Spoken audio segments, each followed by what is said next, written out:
മതി മതി കളിച്ചത്, മതി, എല്ലാവരും വരൂ. ഇനി എല്ലാവരും അല്പനേരം വിശ്രമിക്കൂ. ഹായ്, എനിക്ക് തണുക്കുന്നു. എനിക്ക് ഈ കാറ്റ് വളരെ ഇഷ്ടമായി. എന്താ അമ്മേ, ഇപ്പോൾ കാറ്റ് കരയിൽ നിന്ന് കടലിലേക്കാണോ അടിക്കുന്നത്? അതെ, ഇതാണ് കരക്കാറ്റ്. കരക്കാറ്റ് കടലിലേക്ക് അടിക്കാൻ കാരണം എന്താണ്? രാത്രി സമയത്ത് കര വേഗം തണുക്കുന്നു, കടൽ സാവധാനത്തിലേ തണുക്കുന്നുള്ളൂ.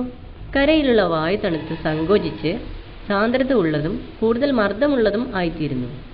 അതേസമയം ചൂട് പിടിച്ച് സാന്ദ്രത കുറഞ്ഞതും മർദ്ദം കുറഞ്ഞതുമായ കടലിന് മുകളിലേക്ക് കരയിൽ നിന്നും ഉള്ള വായുപ്രവാഹമാണ് കരക്കാറ്റ്.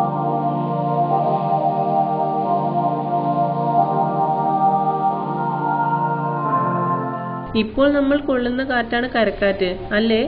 അതെ, ഇതാണ് കരക്കാറ്റ്. അപ്പോൾ കടൽക്കാറ്റ് എപ്പോഴാണ് അടിക്കുന്നത്? പകൽ സമയത്ത് കരയിലെ വായു വേഗം ചൂടുപിടിക്കുന്നു, സാന്ദ്രത കുറഞ്ഞ വായു മുകളിലേക്ക് ഉയരുന്നു. ഇവിടെ വായു മർദ്ദം കുറയുമ്പോൾ മെല്ലെ ചൂട് കുറഞ്ഞ കടൽ വായു കരയിലേക്ക് അടിക്കുന്നു.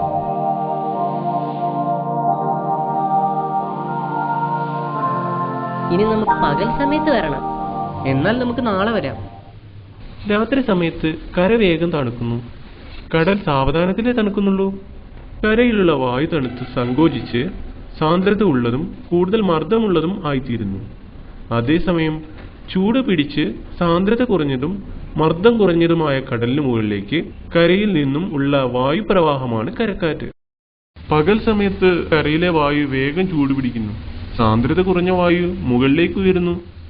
ഇവിടെ വായു മർദ്ദം കുറയുമ്പോൾ മെല്ലെ ചൂട് കുറഞ്ഞ കടൽ വായു കരയിലേക്ക് അടിക്കുന്നു.